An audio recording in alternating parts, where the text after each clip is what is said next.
ഫിഞ്ച ചുഴലിക്കാറ്റിനെ തുടർന്ന് തിരുവണ്ണാമലയിലുണ്ടായ ഉരുൾപൊട്ടലിൽ ഒരു കുടുംബത്തിലെ 7 പേർ മണ്ണിനടിയിൽ പെട്ടു എന്ന സംശയം ഇപ്പോൾ ഉയർന്നിട്ടുണ്ട്. അണ്ണാമലയാറിന് സമീപം BOC നഗറിലാണ് ഉരുൾപൊട്ടൽ ഉണ്ടായത്. വിഴുപ്പുറത്ത് ട്രാക്കിൽ വെള്ളം കയറിയതിനാൽ 10 ട്രെയിൻ പൂർണ്ണമായി സർവീസ് റദ്ദാക്കി എന്ന് കൂടി ഇപ്പോൾ അറിവായിട്ടുണ്ട്. ചെന്നൈയിൽ നിന്ന് മുഹമ്മദ് റഹീസാണ് ചേരുന്നത് വിശദാംശങ്ങളുമായി. റഹീസ്, വളരെ സങ്കടപ്പെടുത്തുന്ന ഒരു വാർത്തയാണ്. ഈ 7 പേർ തന്നെ മണ്ണിനടിയിൽ കുടുങ്ങിയിട്ടുണ്ട് എന്ന കാര്യത്തിൽ ആദ്യം ചില സംശയങ്ങളൊക്കെ ഉന്നയിച്ചിരുന്നു. ഇക്കാര്യം ഉറപ്പായിട്ടുണ്ടോ? ഇനി ഏത് തരത്തിലുള്ള ഒരു തെരച്ചിലാണ് അവിടെ നടത്താൻ പോകുന്നത്?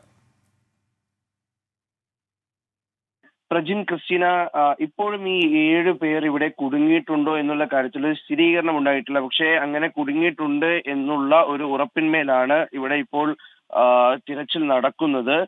കാരണം ഇന്നലെ തിരുവണ്ണാമലയിലെ VOC ഭാഗങ്ങളിലൊക്കെ പെയ്തത് അതിശക്തമായിട്ടുള്ള മഴയാണ്. ഇവിടെ പ്രസിദ്ധമായ ഒരു ക്ഷേത്രമുണ്ട്. അതിന് താഴ്വാരത്തായി താമസിക്കുന്ന കുറെ ആളുകളുണ്ട്. അപ്പോൾ അവർ ഇന്നലെ രാവിലെ മുതൽ തന്നെ ഇവിടെ ഒരു ഉരുൾപൊട്ടലിന്റെ ലക്ഷണങ്ങളൊക്കെ ഉണ്ടായിരുന്നു.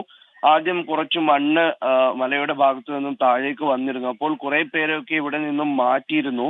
കാര്യം, ഒരു വീടിന്റെ ഏതാണ്ട് ഒരു കാൽഭാഗത്തോളം ഒക്കെ നിറയുന്ന തരത്തിലേക്ക് മണ്ണ് രാവിലെ വന്നത് മൂലമാണ് ഇവരെ മാറ്റിയത്. പക്ഷേ അവിടെ നിന്നും ഒഴിഞ്ഞു പോകാൻ ചില കുടുംബങ്ങൾ തയ്യാറായിരുന്നില്ല. അങ്ങനെ ഒഴിഞ്ഞു പോകാതിരുന്ന ഒരു 3 വീടുകൾ ഏതാണ്ട് പൂർണ്ണമായും മൂടുന്ന തരത്തിലാണ് രാത്രി ഒരു വലിയ പാറയും ഒപ്പം തന്നെ മണ്ണുമൊക്കെ താഴേക്ക് വന്നത്. അങ്ങനെ ഈ വീട് ഏതാണ്ട് പൂർണ്ണമായും 3 വീടുകൾ മൂടി.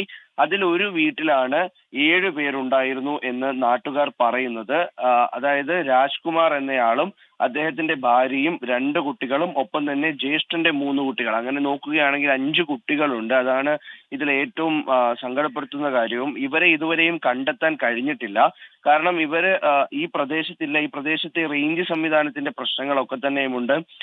ഏതാണ്ട് തിരുവണ്ണാമലയിലും വിഴുപ്പുറത്തും ഒക്കെയും ഇപ്പോഴും സിഗ്നൽ തകരാറുകൾ ഉണ്ട്. അതുകൊണ്ട് തന്നെ പരസ്പരം ഫോണിലൊന്നും ബന്ധപ്പെടാൻ കഴിയുന്നില്ല. അങ്ങനെ ഇന്നലെ തന്നെ സ്ഥലത്തെ കളക്ടറും ഒപ്പം തന്നെ SP ഒക്കെ എത്തിയിരുന്നു.